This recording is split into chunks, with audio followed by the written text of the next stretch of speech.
Connecting with Karen Nance. We're here with Amber Allen-Peirson, and she's going to tell us about her new book, The Unrooted Bloom. Welcome, Amber. Thank you so much. Thank you for inviting me. Well, I'm excited to share with our audience that you're the creator and founder of Clearly, help me, I'm sorry. Clearly Clarity. Clearly Clarity. Thank you so much. Mm-hmm. And you're an author, you're an activist, you're a business owner, as well as a filmmaker. So can you tell us about your book? Welcome. I'm so excited to have Yeah. you. Yeah. Thank you. Gladly. Thank you again for having me. My book, The Unrooted Bloom, is a collection of poems that I curated from over 20 years of writing in my life. I have used poetry as a way of processing different things that I've experienced. I always say that poetry is how I pray, for the good and the bad. Writing is is is how I get through it. And so I have drawers and drawers of poems on the backs of napkins, menus, journals, just everywhere. And I, during the pandemic, was invited to take a poetry course with an incredible writer and instructor, Joyce Lee, who one of the assignments that came out of that was to organize our work. And through that, I pulled out this thread of poems that I've been writing that was really uh, focused in a way on this desire to belong, on this search for belonging. So I would say that this book is a collection of poems that's really focused on my search for belonging, which in the process of writing it and in other ways I've discovered is almost everybody's search for belonging, that it's not a unique experience to feel like you want to belong somewhere. So The Unrooted Bloom. Right. Yeah. So it's a great book of poetry, and it's very moving, and some would say heavy, because it comes from your heart, and you can feel it when you read it. And I was very touched by all of the poems. You start with, how you came to be, your parents, and then moving forward through your life. And so you can actually feel the emotion. And I want to just give you a lot of praise and your flowers for doing such an awesome job. Thank you. Thank you.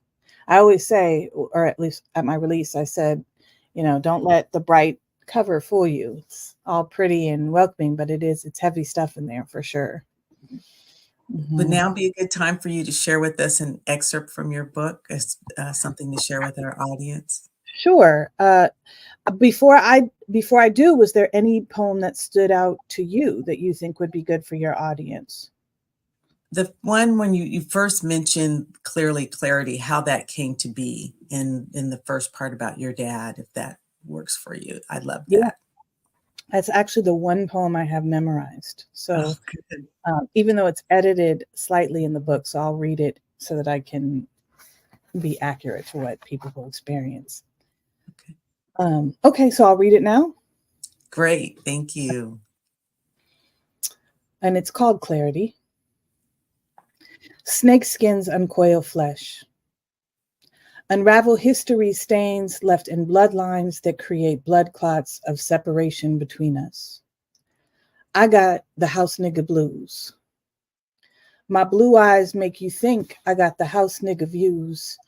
My soul is a slave to the flesh of my master, and you can't see past the horizons to the motherlands, so you sit beneath foreign suns, ingesting foreign thoughts. Institutionally poisoned and lost by oppression, I was born to a man who connected to a woman in confusion and created clarity. But you complicate my simplicity with uneducated studies of Willie Lynch's manuscript. I am not your enemy. I am nothing but your reflection. Blue blood pumps in visible veins while I search for self in vain because there is no separation. I took classes at Black Boot Camp, strapped with Glock 9s and defined as his down ass bitch, which seemed to make sense. But my value, degraded by dollars and cents, I was losing my sense of self while my people were gaining a sense of stealth and shame. Overcompensating for my other half, I wished I could dye my eyes brown and inject more melanin in my flesh to prove to you that I belong here. Spoon fed me my identity, mixed with a little too much of this and not enough of that type thinking. Girl, get a perm for your hair, get to kinking because you can pass. Pass through life as a blank page, pass through youth in a blind rage, and pass by mirrors with a sense of self-hate so deep. Because see, there is already 300 years of betrayal between us, yet we just met. And every time I do something different from you, it breeds skeptic wonders on my view of our history, so you reject. The drum in my heartbeat, the soul in my step, the twang in my tongue, and the snap in my neck, leaving me to wish I was iridescent. I stand naked, praying for transparency, boil me down to the bone and taste all my flavors. I belong here. And my blackness is the isness of us. Nature versus nurture, and I'm as natural as it gets because mama couldn't teach me to be who I am. All she could do is love me as a reflection of her, and there is no rejection of her in my heart. She who taught me how to live life as an art, homemade values created from scratch, because I know her people never taught her no shit like that. I was born to a woman who connected to a man in confusion and created clarity. But you complicate my simplicities with uneducated studies of Tukey Williams' life. Not all Black people carry guns. Not all Black fathers abandon their sons while you sit in the safety of your skin watching too much CNN, Flavor of Love, Maury Povich paternity test another father for that lost little girl so you think you know some shit. Typecast my people as ignorant because the stain of guilt left by our ancestors is too much for you to clean up, so why try? Instead, you just get by on society's cushion, stuff with cotton picked for you by my people, plush. And the mention of racism is enough to make you blush, politically incorrect taboo, and you are too afraid to speak that much truth unless enraged. Loosen the noose on the tip of your tongue, because the truth is, we will never get past this place if we don't talk about it. And nobody's winning this race, so walk without your sense of caucasity.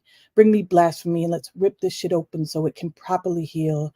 I will gladly speak to you about the goddess in me, but check this shit out. I cannot be coined. No token tendencies, so we sit with a sense of sensitivity and compassion, and I'll attempt to minimize my knee-jerk reactions to your thoughts, questions, and comments because I want to get past this place. I want to be fleshless. Paint me purple, traversing between blues and reds, bloods and crips. I cross color lines to civil wars. Mediate between pores and minimize the space between mine and yours. Give me polka dots. Let our souls connect like connected dots as we sit and simplify the complexity of our complexions to human. I was born to a man and a woman who connected in confusion and created clarity. Wow, I just want to take that in and have our audience take that in. That was absolutely beautiful. Thank you Thank you. so much for sharing. Can you Thank tell us the process of writing that poem? And was it you. before your father passed in 2020, or was it after that you wrote that poem? Yeah, no, it was a long time ago. I wrote that poem probably circa 2005 or 2006. It's one of my earlier pieces. And before I explain that, I should say that I didn't find my way into poetry in a lot of the traditional methods. I didn't take classes. I didn't read, I don't know, Tennyson. I was a very typical Oakland girl trying to find her way who um, ended up with a baby in an abusive relationship. And in escaping that, I was living in a homeless shelter in 2005 here in Marin County, which was not a bad experience. I want to emphasize, actually, I felt like there was a lot of healing done in that space. But a friend of mine who was concerned and wanting to cheer me up took me to an open mic in Oakland where a lot of us poets were born. It was called Mouth Off on Wednesdays at the Air Lounge. And there were incredible poets coming. It was like our own little renaissance, including Prentice Powell, who was the host and who recently is a Grammy nominee along with Sean Williams. And at the time, though, I wasn't a poet. I was just a single mom trying to figure out how to manage my life. I was a real estate agent and living in a homeless shelter. How ironic is that? But the going to that open mic and hearing all of these poets be so open and so expressive inspired me to do the same thing. It's what invited my voice. It's what invited me, because before that, all the things that I was going through in my life, I thought were personal. I had done something wrong in a past life and I was cursed. I thought that there was I didn't realize that everybody was going through things, because shame keeps us from talking about the things that we're going through. And so since I never shared and I never was in a space to hear it, it was all my fault. But those poets freed me from that thinking. And I went home, or to the shelter, and I wrote my first poem, which was actually is in the book too, which is Dear Daddy. And I became a frequent flyer. I was at Air Lounge every Wednesday. I became prolific and I was amongst, and it was the first time. It's like, this is where you belong. Mm-hmm. And I just was writing and writing and writing. But the precipice for this particular poem, for clarity, is this was a space of so much diversity, but it was mostly Black. And I had this core group of humans who I became really close to. And one day there was a brother who he still is like a brother to me. Mm-hmm. And we were at a poetry spot where this young woman who I didn't know got up and she started speaking and did a poem about her Portuguese ancestors. And I watched this man become so angry. He was so belligerent with her. I don't know if he had just taken a African-American history class and like the information was fresh to him that the Portuguese are the ones who initiated the slave trade. But whatever it was all her fault in that moment. And I remember feeling so concerned because this was a man who I loved. He was one of my best friends. And I kept thinking, does he know my mother's white? Okay. What would he do? How would he behave if he was to come to my home? And so it just was a pause. And the poem came from that. Later, I found out he was also had a white mother. Because we do often overcompensate us, the biracial people, when we're trying to find our balance.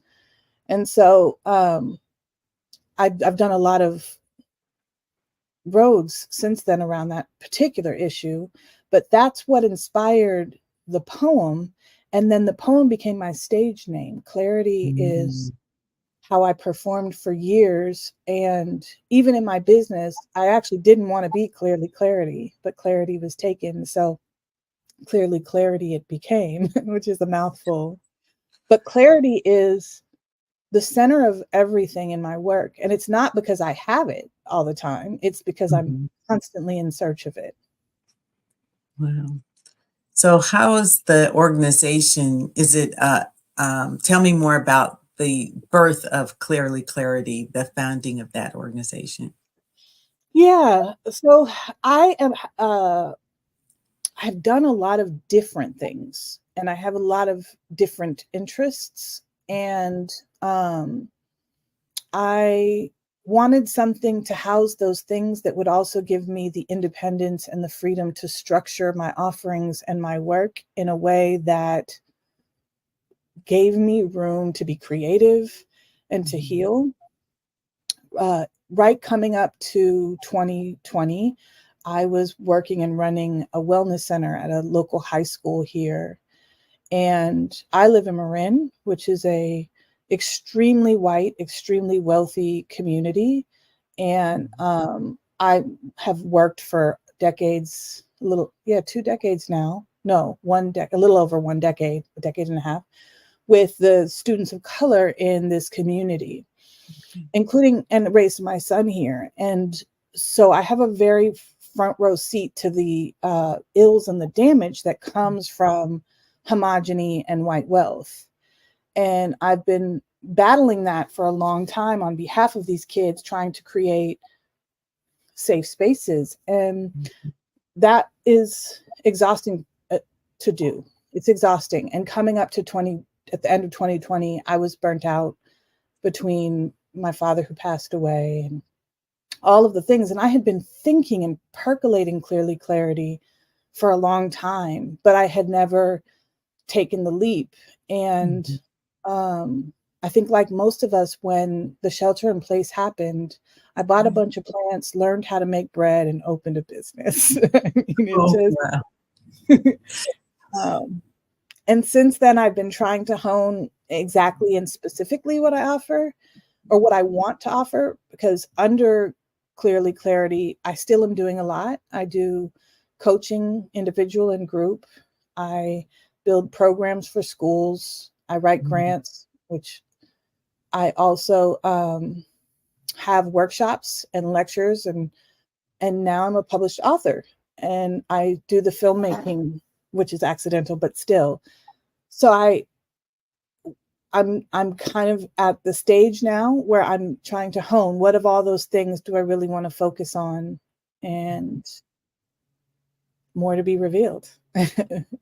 Well, you're so very talented. I hope you don't just focus on one thing. I think that you have so many gifts. It would be great to just see you in all these different lights. And so can you tell us about your filmmaking endeavor at this point? Sure.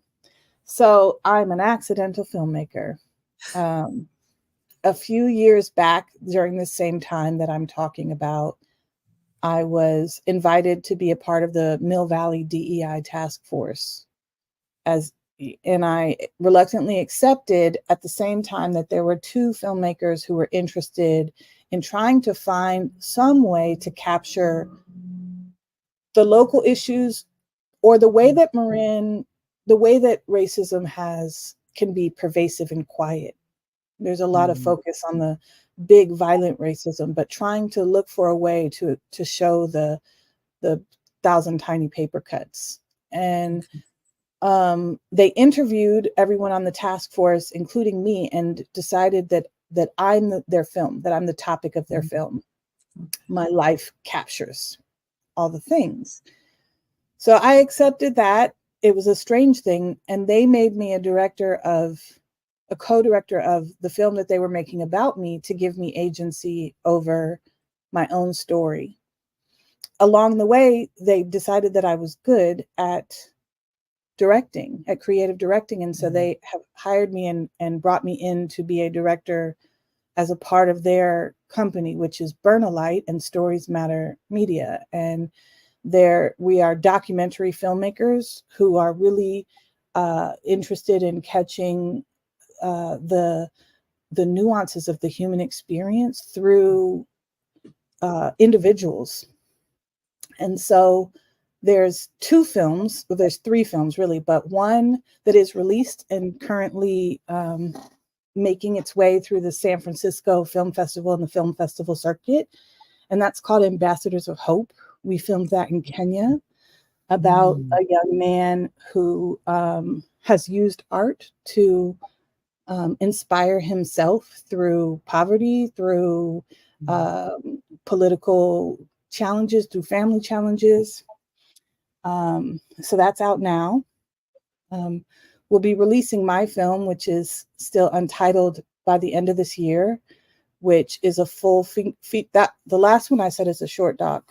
Mine will be a full feature length film, and it will be again following me through this journey of life. And it grew from being about the nuance of race to this idea of searching for belonging.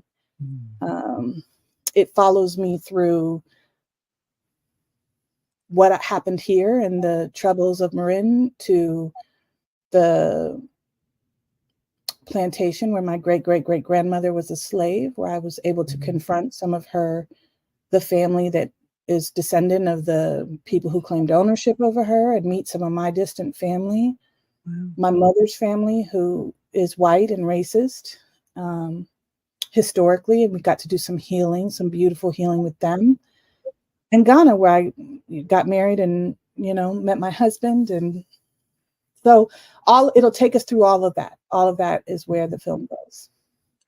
Wow, that's amazing. And you spend quite a bit of your time in Ghana. You said about half the time in California, other half in Ghana. Mm-hmm. Yes. Yes. I was And there for 6 months. okay. Sorry. No, go ahead. I'm sorry.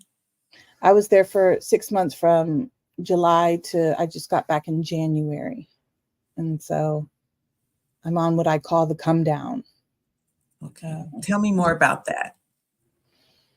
It's just such a huge transition to come back. I was at a dinner party on Saturday that was like hosted by a friend with a interest in all of us dialoguing about the subject of sustainability and culture. And I was talking about how it's fascinating. In Ghana, I live so much closer to the ground. It's like I go to the market and Alma sells me my tomatoes and teaches me a few words, and you buy what you need. And there's not a lot of extra. My water bottle game is terrible though there, because the water I can't drink it. But for the most part, my life there is just so much more, I'm intentional. And when I got back here, I find that to be precious there. When I get back here, I always try to hold on to that. And I'm in the 4th month now, and I'm recognizing that it's about the 4th month that I start to lose that it's becomes, about buying more than I need. There's some kind of an illness here that I infected with just as much as everybody else, that makes it to where Amazon or or even trying to plan meals in this way that's like buying excess because I don't have time to go to the market every day. There's just this way that we live here that is frantic, and that's the come down. And I don't want to rat on here versus there. I don't want to over romanticize Ghana, where the power goes out every other day, and where I have to drink water bottles because there's no clean water. So it's there's something in each place to complain about. But my own behavior, my relationship to the disease of capitalism becomes more apparent when I come back. So Wow. So the Ambassador of Hope is the film that's out already. Is that right? Is that the yeah, title? And how yeah. can we get to view that? It's actually showing at the San Francisco short film. Okay, wait, let me see what it's called. Hold on. I'm going to have to look that up. But I do know that it is showing at a festival in San Francisco, I want to say this weekend. Oh, wow. But what people can do just to be able to track would be to go to Stories Matter Media on Instagram, or to Burn a Light. Okay. And how can we get in touch with you to get your book and to find out more about your films? Sure. So my Instagram is Clearly Clarity. My business, my website is clearlyclarity.org. The book you can get, it's on Amazon, but the best place to get it is actually Black Lawrence Press, which is the publisher. These small press companies just do better when we buy directly from them. So Black Lawrence Press would be the best way to purchase them, or you could purchase them from me when you invite me to come and do a reading of my book at your local school, at your local book club, at your local community center. I could bring books and you could purchase them direct. That's the best way. I highly recommend the book to the audience that's listening and viewing, because it's heart riveting. I would say it's heavy, but it's realistic, and it opens our eyes for people that aren't familiar with interracial marriage, interracial relationships, or just the life of living biracially. So I really appreciate that. And I just want to say, I love the image you portrayed of poetry as prayer. I mean, I haven't heard that before, and I think it really resonates with all of us. It definitely resonates with me. And so, do you have a poem or or a quote that's really dear to your heart that you'd like to share with our viewers? Sure. I did pick a quote that I love from Mark Van Doren. I actually don't even know who Mark Van Doren is, but I like the quote, which is, "The art of teaching is the art of assisting in discovery." I love the idea that I'm telling my students, my husband, my son, my friends and my family, the people who I would like to love and be a guiding light to, I'm telling them where to look and not what to see. I love the idea of that. And that's what that quote makes me think of. Wow, I love that. And do you have some parting thoughts, and tell us where are you going next in terms of another book or another film? What do you see in the next year or so for yourself? All of that. There's another Okay. film that'll be coming out soon about some women in Nepal that we got the blessing to follow, who were rescued from sex trafficking from Mm, India. So that'll be coming out. And then I took a writing class over this last weekend and tried my hand at prose. And I mm, was really invited into this idea of a memoir. And so I think that's what's next. Mhm. wow. Well, stay tuned. I'd love to have you back to update us on your progress. And it's just been such a pleasure to have you. So thank you so much for being here, Amber. Thank you so much for inviting me and for creating this space for us all to be able to share. Absolutely. I please get the book and check and follow Clarity. So Mhm. we'll be back soon, and I look forward to saying safe travels to you. So as you go back and forth between here and Ghana in your other Thank, travels, take thank care, you. everyone. Thank you.